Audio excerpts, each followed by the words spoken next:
Kia ora koutou. Lovely to be here. So we're I guess in the program we put up this fancy title called "Getting Real About Disability." One of the things I guess that Ruth and I want to talk about today is our own stories and how that influenced, I guess, our own influence our own social work practice going forward, and some of the, I guess, career choices also that we've made and other choices that we've made along the way. And we thought we'd also talk about some of the things that are useful in terms of just possibly frameworks, that kind of stuff that are used within the disability community to ensure that actually at the end of the day disabled people are able to participate in that community. Yeah. Oh, and take leadership roles. See, good cop, bad cop. Yeah, that's right. So we thought that would be, and look, what we want to do today is, in this next hour is basically there's plenty of room for questions as we're going along. Yep. We also, we're gonna put up a few slides, not too many. We actually want this to be a bit of a conversation as much as anything. So, yeah. Can everybody hear us? Okay. All good down there? Down there? All good? Great. Good. Cool. Tēnā koutou, tēnā rā koutou, tēnā koutou katoa, ngā mihi nui ki a koutou, ngā mihi mahana ki te whānau or Social Work Association. You've got a Māori name, eh? But I haven't been a social worker for a wee while. It's interesting. Ko wai au, tū mai rā mai ngā hikurangi, e riri atu rā ki te awa o Waiapu, nei rā wharaurangi a mihi atu nei. Ko Ruth Jones taku e ngoa. Kia ora everyone. Thanks for having us. I hail from what I say is a bit of the cultural centre of the universe. Other people may disagree. Come from, my father lies at a place called Tiki on the east coast of the North Island. And so my birth father lies there. My birth mother comes from a wee place called Monituki, which is just below Gisborne. So hail from the east coast of the North Island, Tairāwhiti, and have lived down here all my life. So my sister and I were both adopted into a family in Christchurch, and so we're really lucky to have feet in both islands. My sister whakapapas to Arawhenua down in Temuka, and to Puketaraki way down south. Her husband comes from the Hokianga, he's Ngai Tūpoto. So anyone been to Rawene and have been on the Rawene ferry, on the car ferry, they get a cheaper discount, I imagine. So that's where they live. And Gary and I sit in the middle. So I'm married to a stunning man called Gary Williams, who is also from the East Coast. We gathered really quickly that we weren't too closely related, which is always good. He comes from Tukumaru Bay, so we really blessed to have those connections. He's got a son Henare, who is over 30 now, so we have 3 grandchildren. I sort of skipped a generation. I wasn't a mum until I hooked up with Gary, and I ended up cleaning up Henare's tattoo. So it wasn't like when he fell off a bike; it was when he first got his first tamoko. And so that's sort of my whakapapa in terms of what's really important to me, and that's the stuff at the end of the day, which is really important to me, where I come from and where I'll go at the end of my time, I suppose. If we do introduce ourselves briefly, and then tell the story. So really briefly, now if I work back now, we have a whānau ora entity, my husband and I, called Hei Whakapiki Māori. So we support about 60 Māori families who have disability, and we started Hei Whakapiki Māori. We are supported under the whānau ora umbrella. So thank goodness we don't get disability funding. We get Māori funding to do really creative stuff, not in the disability space. So it's really cool, really fun. We work as a whānau, and that's a lot of what I do. We can talk about this also, but also started a group a few years ago after the earthquake. It's called the EDLG, Earthquake Disability Leadership Group, to ensure that we rebuild an accessible Christchurch. We're about 50% there at the moment. It's not flash, but we have hope. And I have a gun. I'm getting to that stage, hey, you know, I'm sick of waiting for people just to behave themselves. That's why I'm not a social worker anymore, because I have a gun. So we run our own business, we have a consultancy, and before that have worked a lot in the disability sector. I think it was probably over 25 years, which is funny to say like that. I saw that Madonna is 60 at the moment, on Facebook, so I don't feel that bad, because she looks really good. So we live in Christchurch. We have supports that we need. I'll put out the support that I need to actually at the end of this time. At about 3:30, my husband's going to pick me up, but we need someone to help to get the scooter back in the car. So I'll just put that out there to kind people. You can think about that. It's only 60 kg, and it's not 60 kg if you take it apart. So I'm looking at the lovely gentleman straight ahead of me, but you know, I can pick anyone in the room, but I won't do that. So we live in Christchurch. We have a good time. We're really busy with lots of stuff that we do, and just really blessed that Grant asked me to be part of this, because he might kick me out halfway through. So that's me. I can tell a bit more of my story, but that's certainly my whakapapa. Over to you, Grant. And I mean, one of the things that I think we were really keen to get across today is actually, what's it been like for us as social workers who are also disabled, working in the disability space, and what's the learning for that for us? I mean, how's it influenced us as the way we practice? So my background is, in my whakapapa is I was born in Taranaki in Plymouth, and like Ruth, grew up with my disability. I was born with spina bifida, and my mum and dad were told on day one to go home and pray for my pending death, and 6 weeks later health professionals came back and said, "Oh, sorry guys, we've got it wrong. Now we want you to get to know this baby," which was huge, absolutely massive. And it's and I guess one of the things that I like a lot of people growing up with a physical disability or impairment. Had lots and lots of operations when I was a child. I was 27 operations by the time I was 13, and as a result of that, really struggled in and out of school. Really struggled at school. I find it quite ironic now that I manage $12 million budgets when I ended up with 50% of the school C maths. I got 23. Oh, good, yeah, right. I got 16% for geography. I didn't qualify in social work. So anyway, and I think one of the things that I learned from those experiences was I was incredibly lucky that, like Ruth, grew up in a family that who saw that wanted us to have aspirations and wanted me to have the things that my brother and my sister had, and that was incredibly important, but were also incredibly good at taking on the system when I wasn't getting what I needed. And one of the things that I think I grew up with, and which has really influenced my social work practice, has been the fact that it's really easy for health professionals particularly to blame my spina bifida on everything. And so, and that would happen at school as well. So, when I was really struggling at school, everyone assumed it was because I had spina bifida. No one has thought that actually it might just simply be that I was spending 3 months of the year in hospital, spending a whole lot of time in hospital, and there was no strategy in place to help me overcome that issue. And so that has really influenced my social work practice, because I think as social workers we spend far too much time focused on people's disabilities and not enough time focusing on the environment and how that influences how we can participate in the community. Ruth's talking about it in terms of the earthquakes and just the physical environment that we've had to cope with since the earthquake. But I still see today that we are still in the education system are still debating whether a young person should have learning support or not.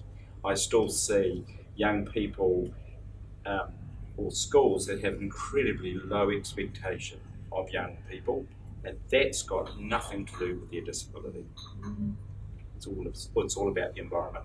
So that's really influenced my career choices, the way I practice. Most of my work has been mostly in what I would call the social change area of social work, and focused very much on community development. So I started off working as a social worker for CCS in Dunedin, with working with families who had young people, young children with growing up with an impairment like myself. I then have worked in community funding.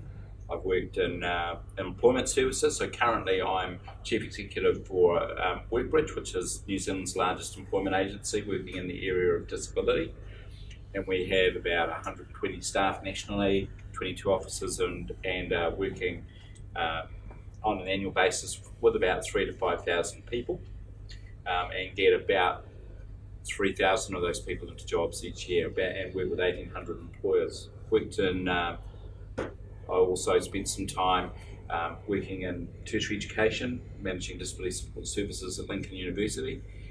And then I spent 12 years in private practice, doing a whole range of different things. It's really cool fun doing private practice. Worked a bit with John down the back there on various occasions, and did a whole lot of work around training and external supervision and various other things. But I think that my career choices, and certainly the way I've tended to practice, have definitely go back to the way I was treated myself as a disabled person. As I said, one of the things that I think we spend far too much time is focused on a medical model view of disability that is very much about what someone's disability is all about, rather than actually really thinking about the environmental factors that are having the greatest. And that's where I think we need to shift. And I can remember I did my training at Canterbury University, sitting in classes about, I think it was called special populations. It was something horrible like that. Them talking about disabled people, and I'm going, oh, I think that's me. But it didn't feel like me at all. And I think that's, something that as a profession, we need to, I think we do need to really think about. Are we, because I think that there are now different ways of working that we can take going forward. Yeah. I think for me, what happens is that we have this really clear code of ethics, and we have a good best practice way of working, whether it's a model or whether it's an approach, or whether that we know to be true, within our working profession. What also happens, I think, is there's this life stuff that happens, and in that life stuff, we will have, our children with kids with disabilities in schools. We'll have people that have disabilities who may or may not go to church with us, or there's people in the mall that you see have disabilities, and all of this stuff happens out here. And I think sometimes we are really non-congruent in how we think, how we see our lives. So I live in Papa Nui, and while I think my knowledge of the East is quite good, I really don't know how it is to live in the East. Hey.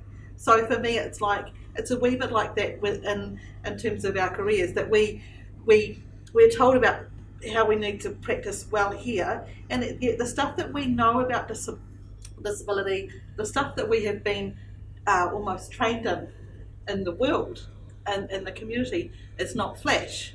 And I'm sure that all of us, including me, will say about people that are different from us, oh yeah, no, we celebrate diversity.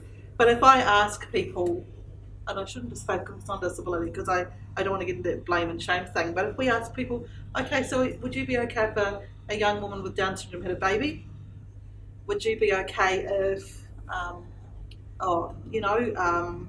what would we do if there was an inmate who had a disability that was in prison? There's a whole raft of ordinary stuff that happens which challenges us all the time. When people have a baby, the first thing we say, oh, has it got 10 fingers and toes? That's the stuff that comes out of not our mouths, but our mates, our whānau.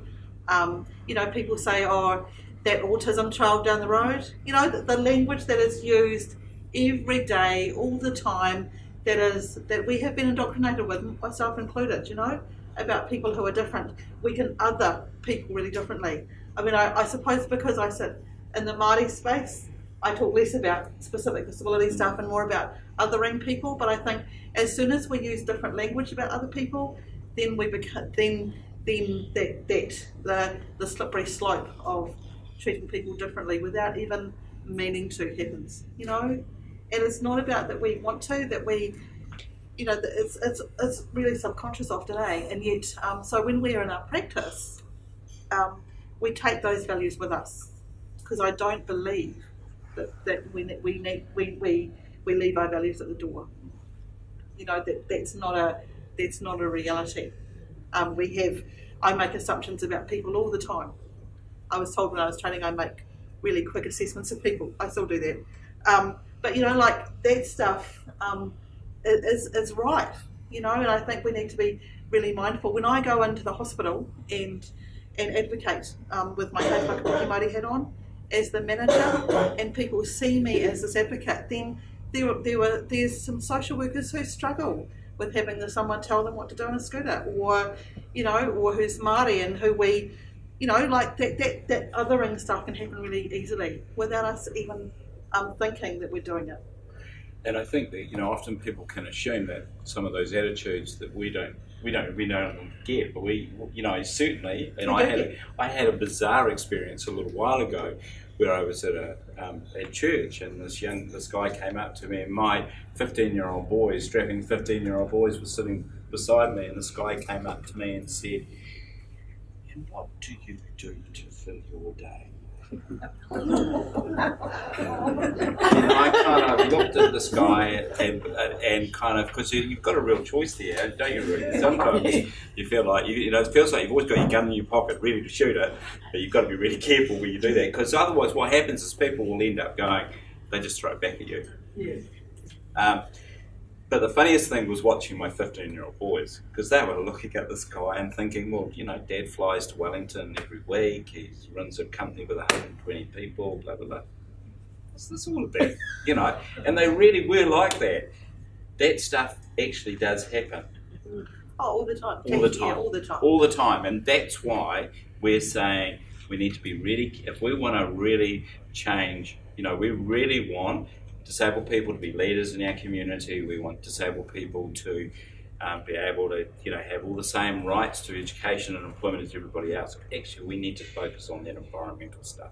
We need to stop focusing so much on people's conditions. And our attitudes need to shift of people who are different from us, you know. And I say that because I need to do the same thing all the time. Yeah. You know, we're talking about, you know, lots of people who are different things. So for me, it's thinking really carefully about that stuff. Yeah. And not being PC for the sake of it, but just thinking, okay, how would I be in this situation? Or, you know, yeah, it's easy stuff like that. Any questions? Any comments? Does this resonate for you guys? Make some sense? Might I just show some slides? You can. Okay. Yeah.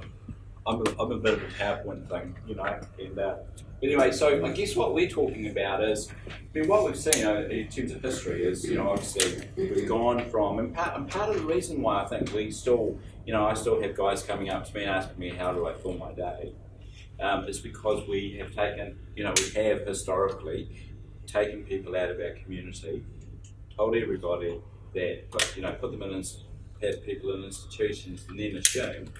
Well, then the community's kind of thought, well, the only people that actually can deal with disability are experts. And so, you know, we've kind of, you know, we've had institutions, we've had special units, we've had, you know, very limited education opportunities, sheltered workshops, obviously. Times when, you know, we've had really disabling technology. I remember as a child growing up with my disability, you know, with my wheelchair, that was 2/3 heavier than my own body weight. And then the heartstrings advertising. I was working for CCS as a social worker in Dunedin, and they did a campaign with a young boy with a ball and chain. You might remember that from years ago. And I rang the chief executive and said, how do you think I feel about that? You know, it's a shocker. Absolute shocker.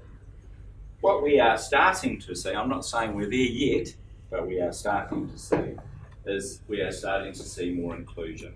People living in our communities, we are starting to see more mainstreaming. We are obviously seeing more people in tertiary education. I think there's about 6,000 or 7,000 disabled people now in tertiary education, which is great. We are starting to see obviously more employment options, people getting into self-employment, etc. And we're starting to see more of a framework, the UN Convention and various other things. We definitely are seeing improved technology, but I think there are some real issues. If we don't address the issue of education and learning support for disabled young people, that those opportunities for technology will get further and further away, without a doubt. And we're not really addressing those issues, at the moment. And then we're starting to see positive images in the media, but I caution that because the disability community at times affectionately calls it inspiration porn, and there is a risk of it. We see it a little bit with the guys, the Paralympians, and at the end of the day, it's great to see people out there in the community, but I don't want to be marketed as a special person just because I'm, whatever. I think it's we've got to get the balance right with that, and there is at times a line where we're getting into this kind of inspirational stuff. I think it would also perpetuate a hierarchy of disability, that some people with disabilities are better than others. Yeah. And I think that that's a real shame as well, that we are, for me, who am I to say who's better? Who am I to say who's not included or included in my group? Yeah. So in terms of models, there have been various models of disability thrown about over the years. The prevailing one obviously is the medical model, where it obviously sees disability as a problem to be fixed. And very focused on a person's medical condition, and one of the risks of it is sent us down, certainly sent us down a road of segregation and created a lot of dependence. Then we've seen a couple of other models come through, the liberal model.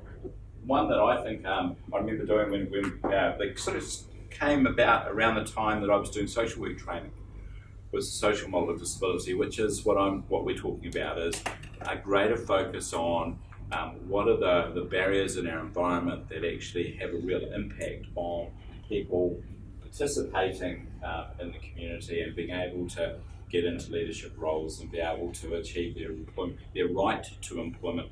And I guess taking that another step, now we have very much a very strong rights-based model, which is very much, that's where I get when I'm sitting in meetings with the Ministry of Education and I'm still having the same conversation we've been having for 10 years around learning outcomes. I go, well, actually, this is about disabled young people having the right to an education, the right to employment, learning support, the right to be able to have a pathway to employment. I think that, I think at times we forget that. It all becomes about, we haven't got enough money for all these young people in the community. Well, actually, so I think that's really, that's kind of where and there are some other thoughts going forward in terms of things that we need to consider when looking at working with people going forward. So we are moving beyond just working in a medical model way with people. Absolutely, and I think for me, this when we move more and more to the social model and then the rights model, we're not talking about services anymore. We're talking about what people, who people want to be rather than what we do during the day. Who do people want to be, and that whole imagining that not only can we do stuff, but that we're talking about what I'd call a universal service. So we're not talking about a special service. So if you're a practitioner now and as a marriage counsellor, I'm betting that you're going to see some people with disabilities in your practice. If I want to see people with disabilities doing stuff so they don't need social workers. Like if if we had the funding, but also if we had the ordinary stuff that we could do, if we were included in the kapa haka team at school, if I could get into the dairy around the corner from my house, to get the milk, then I wouldn't have a support worker do that. So there's lots of things.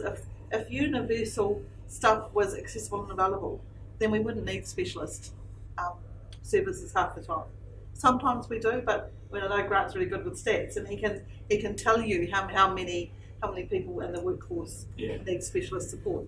And why we need to move beyond the medical model. So what do we know? 24% of our population has a disability that lasts 6 months or more. 24%. And it will grow. Disability increases with age.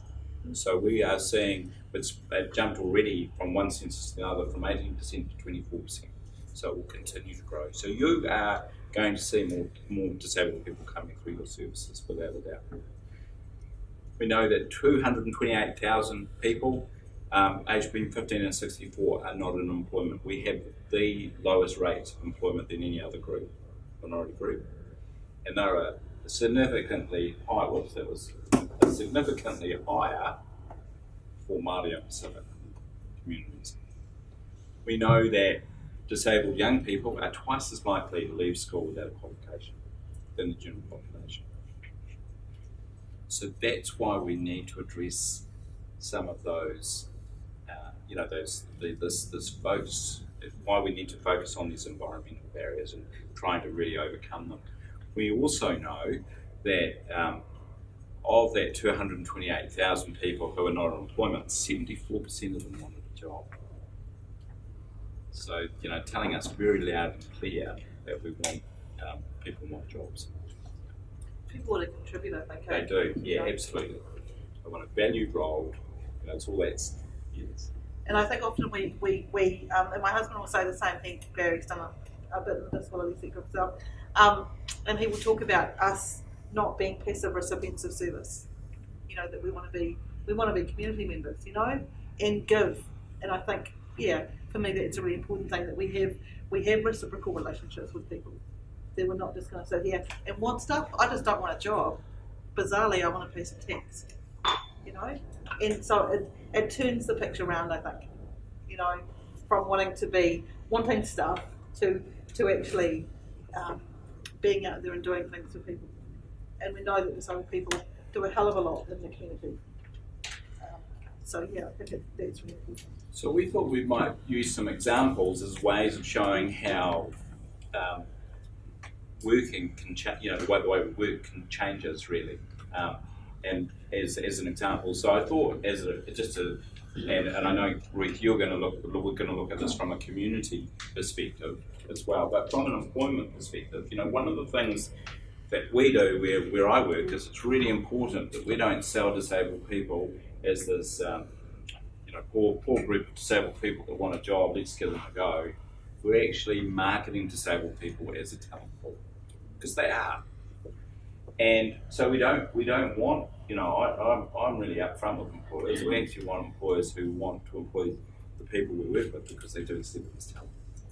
And we want, and that they recognise that by employing disabled people, it's you're getting access to a hidden talent pool that you may not have had access to before.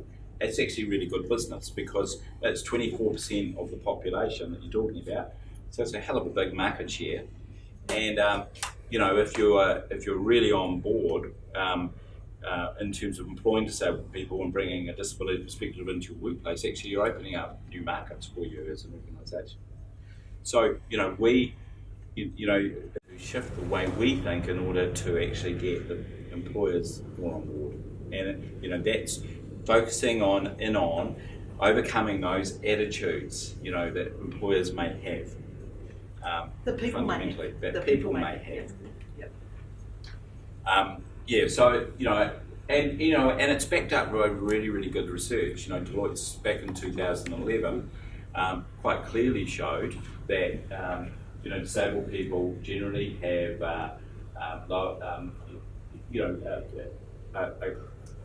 don't have the same sort of productivity as the general population. In terms of health and safety, are generally not the big health and safety issue that people might assume, etc., etc. So there's a huge amount of research actually shows there's a lot of value in terms of employing disabled people. So, I think that one of the things that in terms of my social work training and being in terms of seeing social change, I've seen it as being really important that we're really thinking about as an organisation, how do we work in a way that is actually really addressing those environmental barriers that actually get in the way of disabled people getting jobs.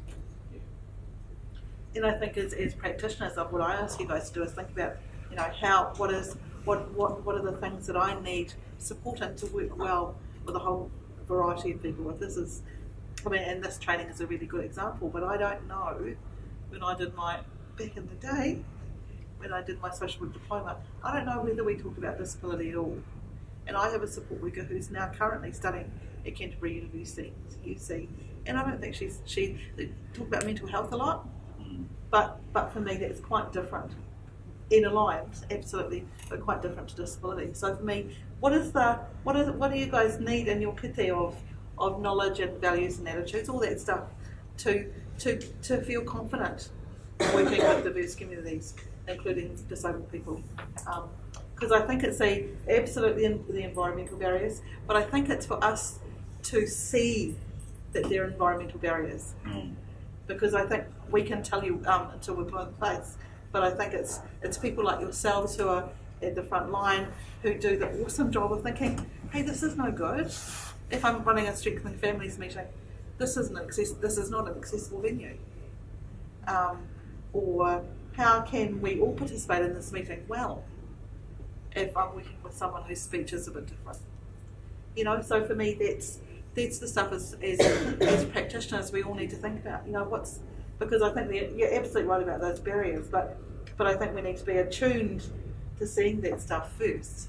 And is that a question that? Yeah. What are the sort of? What do you see as you may be working with people yourselves? What are the things that? What are the things that you see? The challenges that get in the way of the people that you're working with being able to participate and show their potential. Can you just talk to your next door neighbour for a second? And my question to you would be, what are some of the challenges that you see for disabled people? But also, and this is big brave stuff, I think. We live this stuff all the time. I thought you were going to introduce the family and all that sort of stuff, but you went straight on to the theory. But, my husband and I wake up every morning in bed, and I suspect I say hello to a support worker who gets me out of bed before I say hello to my husband. So being at 7 o'clock or 6 o'clock, depending when he flies out in the morning, that's when our disability hits us. So 7 o'clock in the morning. Now we had 3 support workers at our home at one time, bizarrely this morning, because I was coming back from the gym. Gary was having a shower. Our PA came in, who's also a support worker. So it's like, just for a wee second, and then we all calm down and it's all good. But that's the reality of life, that it takes. I've got a mate called, I'm not going to say his name actually. I've got a mate, and he does a manual bowel evacuation every 2 days.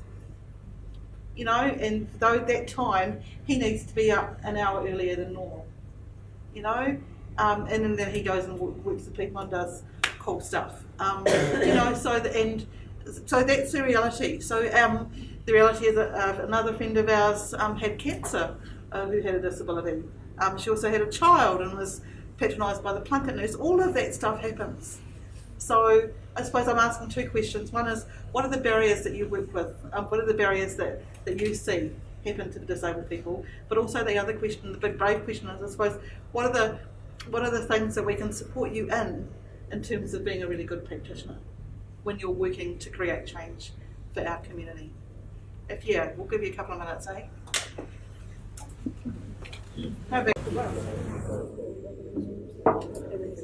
So the first question was, what are some of those barriers that you think the people that you support or you work with face? What would be some of those issues? I'll stick my hand up. My attitude. Kia ora, Ruth. And I've had some in-the-face stuff around that really makes me reflect when I start to go, no, that won't work. Right, stop. Thank you. What can I then tease that out? What's the stuff that comes into your head initially when It's the can'ts. I wouldn't understand them. They wouldn't understand the role. So it's all of the can'ts and the won'ts that get in the way, and then you go, yeah, okay, it was really cool and it was great and I've learned heaps out of it. So once you can let that go. it's like us letting go of some of that stuff? It's me letting it go. Yeah. And not making assumptions about what that person with the disability is capable of doing. Cool. Kia ora. One thing I noticed was a little bit different as my colleagues were three very skilled people with disabilities in a professional sense, and the level of discrimination among social work managers and staff was unbelievable. I've never seen anything like it. And of course, my reaction to that is I want to advocate that, take those managers on, but of course, my colleagues were saying to me, no, it's, you put me in a different position there because you threatened my role and my position by doing that. So I found that I made that assumption that I'd have to advocate for them, and they said, no, we'll advocate ourselves and we'll do it our way. So that was a real learning for me. So that's around things like being able to get promotions or that kind of stuff. Oh, terrible treatment. I've never seen anything like it. Yeah. I'm still shocked now, and this is recent. This is not old.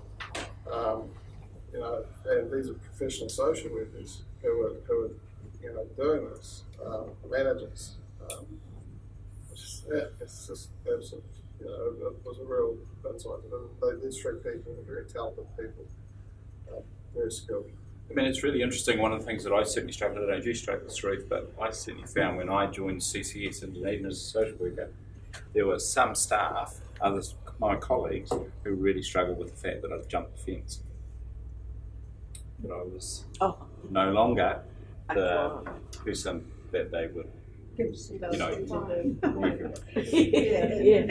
different relationship, hey? It's a different relationship. So I'm really sad to see that it's still continuing, and I'm not surprised. And I've heard someone describe at times the profession as the sunny side of control. And it's an interesting thought. It's something to think about. There's a term Thank you. So, Hilda, other comments? Just on a practical sort of level, where I work, we've got a social worker in our team who's in a wheelchair, and on a weekday, our department is nowhere near getting from A to B is a big thing for her because she's quite prone to chest infections naturally, and management just doesn't seem to be. Well, apparently it was mentioned at the interview that it's going to be the choice of, this is going to be one of the difficulties, what do you think, can we cope? But yeah, so on a weekday it's not much fun. Gosh, that's So really just a interesting. practical thing. Real practical stuff, eh? And I guess that's what Ruth, you were raising before, which I think you and I both experienced. We've got busy jobs, but actually there is a whole bunch of stuff that I do, that you do, before we even get out the door. And I think people do at times forget that. But also, I think one of the things that I find really interesting is that people, there's a lot of, how do we learn to work our way through those? We talk to other disabled people. We often don't use those mentoring opportunities, that kind of stuff. I think we can be quite creative, and I'm sure your colleague is, in terms of how she manages. I think that's really important. Manage juggling umbrellas and ponchos. Yeah, no, and all of that stuff, all of that energy it takes, I think too. This stuff is fatiguing. It's actually not fatiguing to do the work often, but it is fatiguing to do the other stuff that means you can do the work. Yeah. I don't know It's practical environment. So I was just thinking, our administration's got a beautiful ramp you come and see us anytime, and we've got a beautiful concrete ramp all the way up to our marae, But you get to the steps, beautiful big steps, you can't go further. Look, Nikki Wagner, I can say that now that she's not Minister of Disability Issues anymore, and she's on government. Sorry, said that, so I can say that. You can't have form and function at the same time. In terms of you can't have form and function when you build buildings. But you absolutely can. I'm not talking about your specific situation, but I think you can absolutely do both. The most creative design is those designs that are accessible, I think. And increasingly important as we get older, with an ageing population. Incredibly important that we do have form and function, that we are thinking about universal design. That we can be attractive and be accessible at the same time. Exactly. My manager when I get back, they're giving the rent. Oh, killed her. Other stuff. We talked about because we work with children, we talked about some of the attitudes of people in education, particularly around learning disabilities. And this whole things like stereotypes. So if you're on the spectrum, you're going to be Sheldon. So if people come up and ask you about what your special talent is and things like that. Can you play the piano? Yes, you can't really have. I heard an incredibly scary example recently. My wife's a teacher and she's in year 7 and 8. So, the young people have to do a test to go to high school, and there's some kids in the class that have got learning disabilities, and they've been using speech recognition software as a way of being able to do the testing. And the high school wouldn't accept it because it's not the way it's done. Discrimination at its absolute best, just And I've had a friend that's at Ara and who's been told that can have a reader writer because the application wasn't put in at the correct time. When the exams happened, the reader writer wasn't put in place. And so basically he's failed everything just because of that one bureaucratic hiccup. And we talked about the bureaucracy. Yeah. How do you spell bureaucracy? I don't know.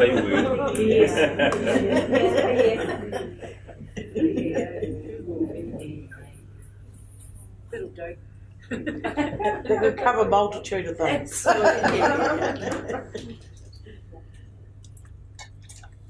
Anything else? Awesome, guys. Thank you.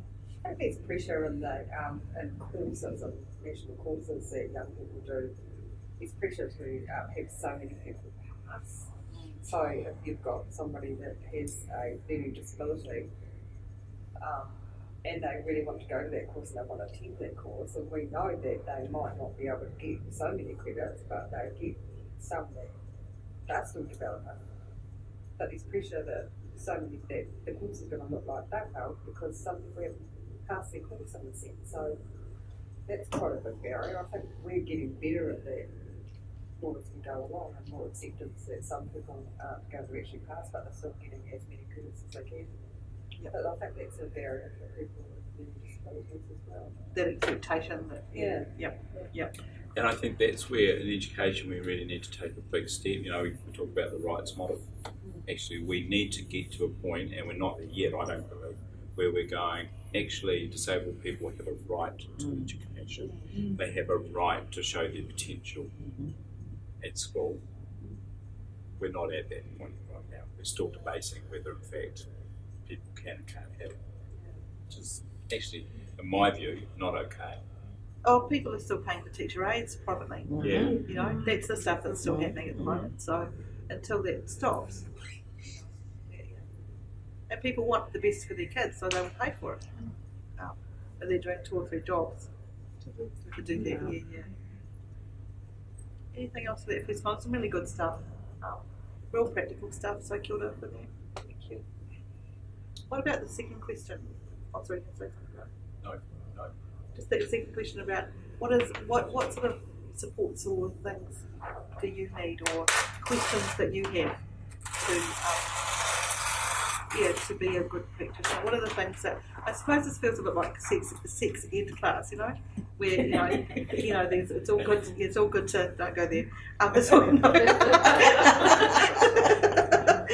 I suppose this is the environment that it's cool to ask stuff. And I think it's, for me, it's, as a awesome practitioner, what are the things that we can do to support you guys? Or answer your questions around? Because no question's a silly question. I'll ask one. Yeah. So I've got a boy that's just turned 17. It's the first time we've had a 17-year-old boy in our unit, and he's got the learning disability. So for me, it's like equities to get support, like who are they, where are they, and to get that education. I've had those discussions with the courses about whether or not he needs to pass and things like that. So for me, it is about where can we get the support to access the support. So, and I just heard you talking about, was it Bridgeworks? I've just wrote it down in my Workbridge, yeah. Workbridge, sorry? Yeah. Yeah, and we're starting to do some. I mean, we did a pilot last year with Z Energy here in Christchurch, where they went created a 12-week internship program for young people to start to create a pathway into employment. So there are those sort of opportunities starting to develop. But yeah, we're certainly an agency that can assist and are getting more and more into schools, which is great. It's really important that we do. So there are some schools that are doing some really cool things, like Papanui High School, Cleland High School, doing some great stuff. Yeah. So I can leave you a card to. Grant, do your slide, does your PowerPoint have contact details for Workbridge? No, but I can use some cards. Okay. Yeah. That's great.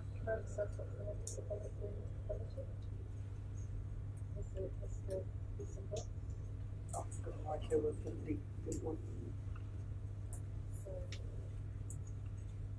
That needs the reader writer. So does he not qualify for life things and stuff like that? No, at the moment he will do.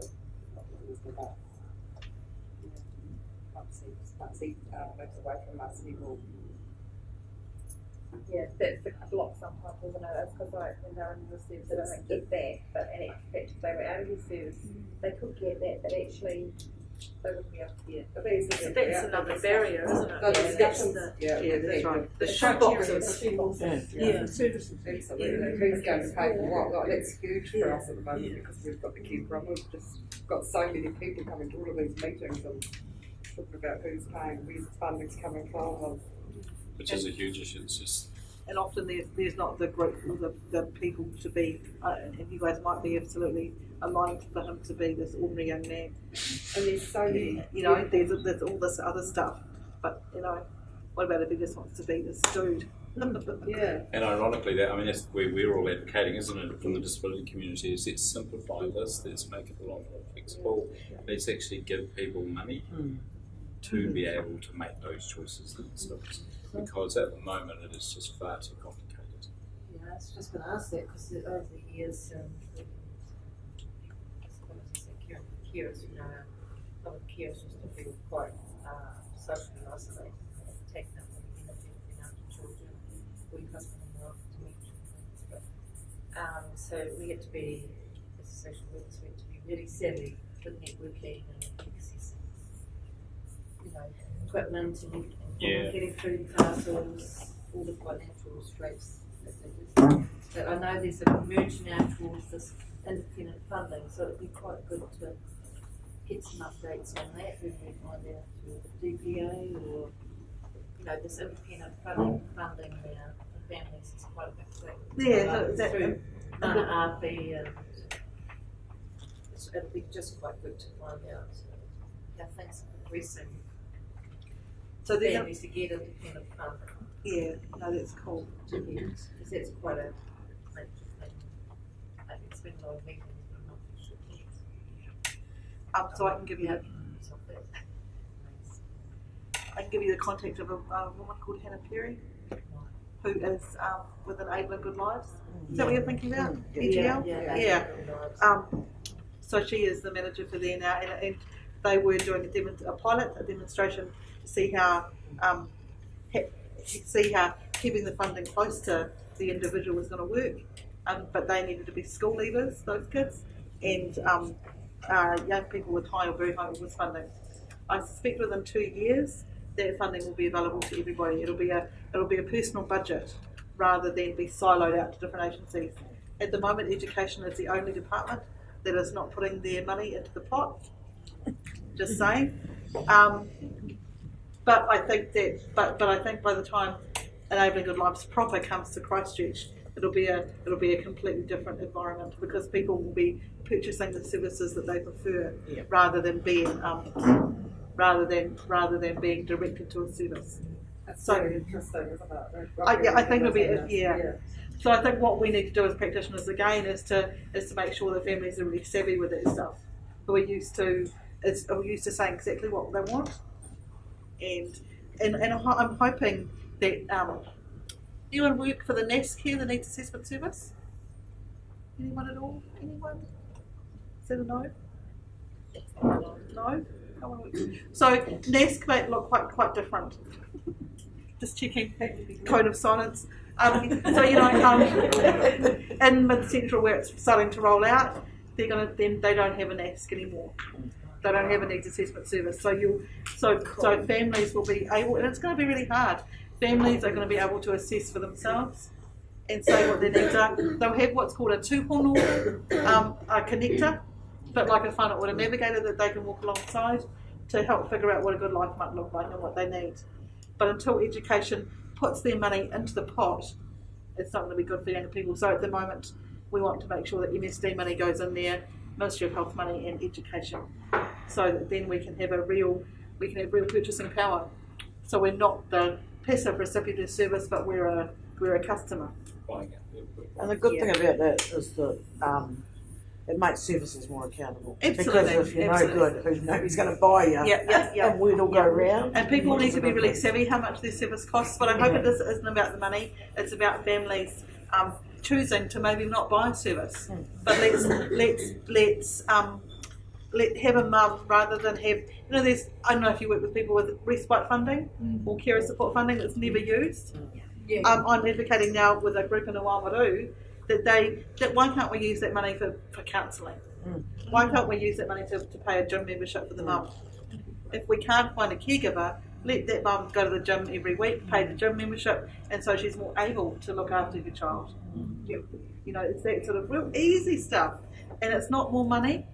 It's just a different use of money. I don't know why, but I'll give you Hannah's number. Within 2 years, there's a regional leadership group that's happening at the moment, so they're building themselves up. So I think we can certainly keep in contact. Ruth, one of the scary things, and because I'm a dinosaur, I can say it, is that those kind of individualised funding and purchasing plans were looked at in the manner to 35 years ago when I went to private practice. And there was models of it, and I went over and studied and looked at some stuff in Canada at the same stage, thinking this is a part of what I might choose to do in my private practice. And it's horrible when you actually hear that we've taken 35 years to get to where we were. And because it never got rolled out nationally. It was a CCS initiative. That actually occurred in Palmerston North. And they brought Brian McKinney over from Canada to introduce that sort of model. It's amazing. His names come back and I didn't even know I had them. But it's scary. Absolutely, and it's ironically it's rolling out in Palmerston North now. 1st of October it hits the Well, ground. and that'll be because they haven't forgotten the original plan.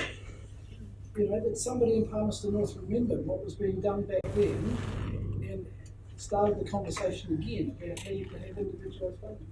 Yeah, absolutely. I'll remind them when I go up there in a couple of weeks. I think absolutely the case. I was just thinking it's more from the medical model that of inequalities even within disability. And I'm thinking of things like people with spinal injuries. If they come with essentially the same spinal injury, and if they come through an accident, if they come through a medical the difference in the availability of payouts, the availability of resources and ongoing follow-up is phenomenal. And I guess my question is, I don't think none of you can answer it, how do we actually support people with similar outcomes, hugely different pathways, hugely different ability to access services? One system. Which we don't have. I mean, the irony was when ACC was originally set up, the guy who developed it all actually recommended to the government of the day that it should be one system. Really? Yeah.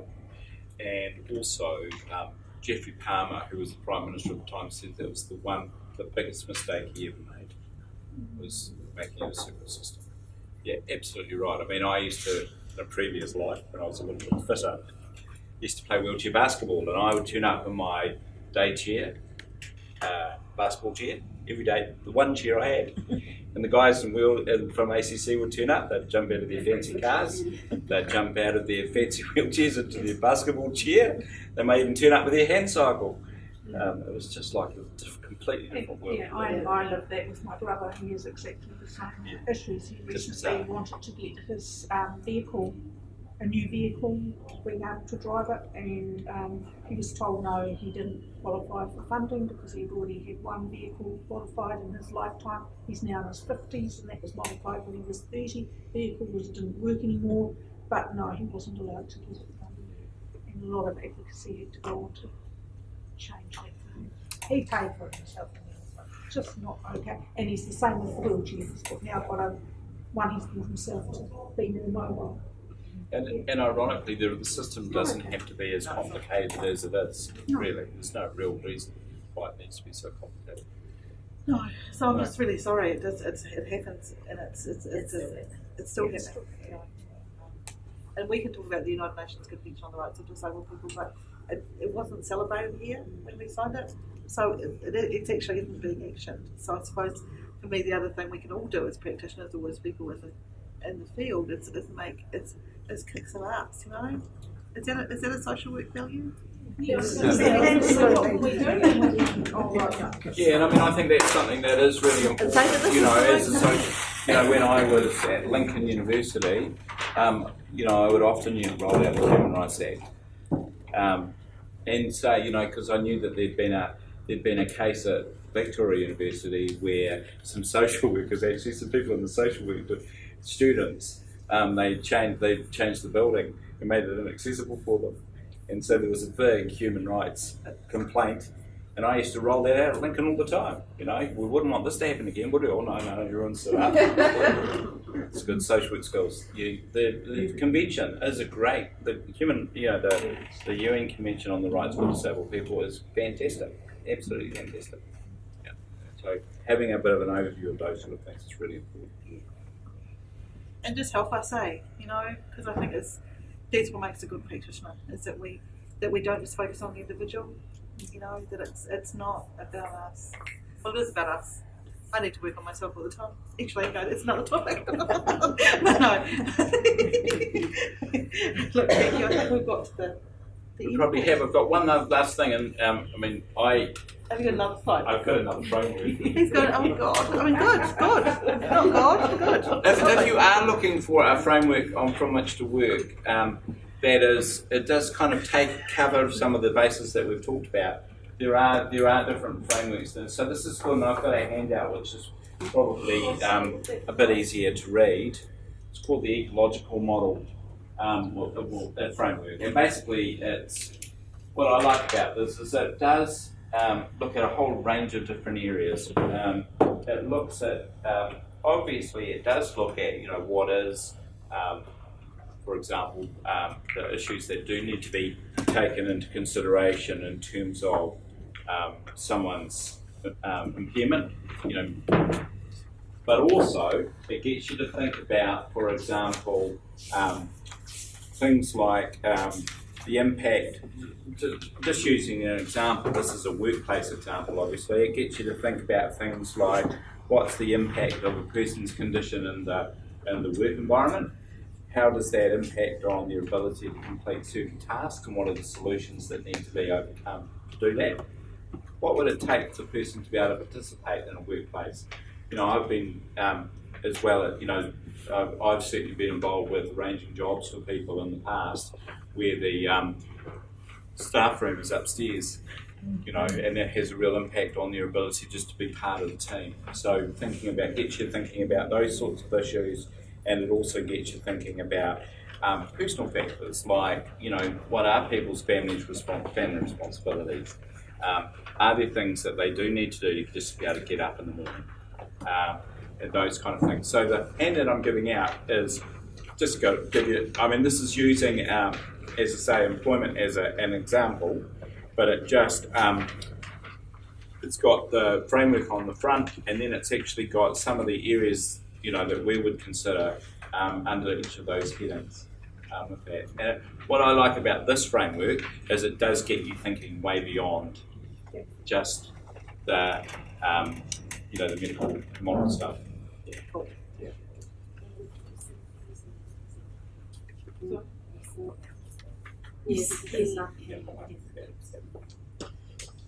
Alrighty, are there any before, I think we've got just about done our time, so is there any, before we finish up, are there any final last questions? We've also got some handouts with regard to some of the statistical, you know, the stats that we talked about earlier, some of the more general stats that I talked about, but also Ruth's provided some information around some of the stats, particularly in relation to the Maori community as well. So, yeah.